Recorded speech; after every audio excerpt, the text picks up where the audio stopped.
sini ingin menyampaikan materi tentang keterampilan berbicara. Keterampilan berbicara adalah kemampuan mengucapkan kata-kata dalam rangka menyampaikan atau menyatakan maksud, ide, gagasan, pikiran, serta perasaan yang disusun dan dikembangkan sesuai dengan kebutuhan penyimak agar apa yang disampaikan dapat dipahami oleh penyimak. Adapun tujuan keterampilan berbicara, yang pertama, memberitahukan dan melaporkan, yang kedua, menyimak dan menghibur, yang ketiga, membujuk, mengajak, mendesak, dan meyakinkan. Hubungan berbicara dengan menyimak. Berbicara dan menyimak merupakan komunikasi dua arah yang langsung serta merupakan komunikasi tatap muka atau face-to-face communication. Selanjutnya ada hubungan berbicara dengan membaca. Performansi atau penampilan membaca berbeda sekali dengan kecakapan berbahasa lisan. Pola-pola ujaran yang tunaraksa mungkin mengganggu pelajaran membaca bagi anak-anak. Selanjutnya, hubungan berbicara dengan menulis. Menulis merupakan kegiatan berbicara secara tidak langsung, sehingga hal ini dapat menandakan bahwa penulis dan pembicara sama-sama mempunyai peran sebagai pemberi pesan kepada pihak lain. Aktivitas berbicara di depan umum dapat dibedakan menjadi dua situasi. Yang pertama situasi formal dan yang kedua situasi informal.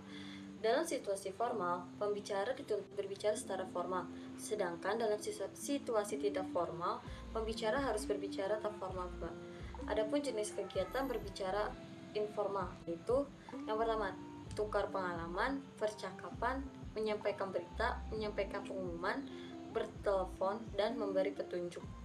Selanjutnya jenis kegiatan berbicara formal, yaitu perencanaan dan penilaian, ceramah, dan interview. Pun teknik berbicara yang baik di depan umum. Yang pertama, awali dengan kalimat pembuka. Yang kedua, hilangkan perasaan gugup. Yang ketiga, berbicara dengan santai. Yang keempat, berbicara yang sopan. Yang kelima, sisipkan humor. Yang keenam, time management. Yang ketujuh, berbicara dengan jelas. Yang kedelapan, gunakan intonasi yang berbeda. Yang kesembilan, kontak mata. Yang kesepuluh, gunakan bahasa tubuh. Yang kesebelas, tunjukkan rasa percaya dirimu. Yang kedua belas, buang tekanan yang kamu rasakan. Yang ketiga, persiapan. Dan yang terakhir, jam terbang. Selanjutnya, adapun faktor yang mempengaruhi pembicara dibedakan menjadi dua, yaitu internal dan eksternal. Yang pertama ada hambatan internal. Hambatan internal adalah hambatan yang muncul dari dalam diri pikiran pembicara tersebut. Bentuk hal yang dapat menghambat kegiatan bicara ini yaitu yang pertama, ketidaksempurnaan alat ucap, yang kedua, penguasaan kemampuan kebahasaan, yang ketiga, penggunaan komponen isi, yang keempat, kelelahan dan kesehatan fisik maupun mental. Yang kedua ada hambatan eksternal. Hambatan eksternal adalah hambatan yang muncul dari luar diri pembicara. Berikut hal yang dapat menghambat kegiatan berbicara ini yaitu yang pertama, suara atau bunyi, yang kedua, kondisi ruangan, yang ketiga, media, dan yang terakhir. Adapun faktor-faktor yang mempengaruhi keefektivitas berbicara.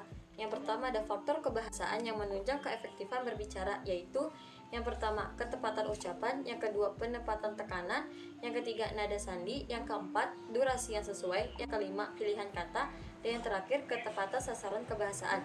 Yang kedua ada faktor non-kebahasaan meliputi, yaitu sikap yang wajar, yang kedua, tenang dan tidak baku, yang ketiga, pandangan harus diarahkan pada lawan bicara, yang keempat, kesediaan menghargai pendapat orang lain, yang kelima, gerak-gerik dan mimik yang tepat, yang keenam, penyaringan suara, kelancaran, yang kedelapan, relevansi atau penalaran, dan yang terakhir, penguasaan topik.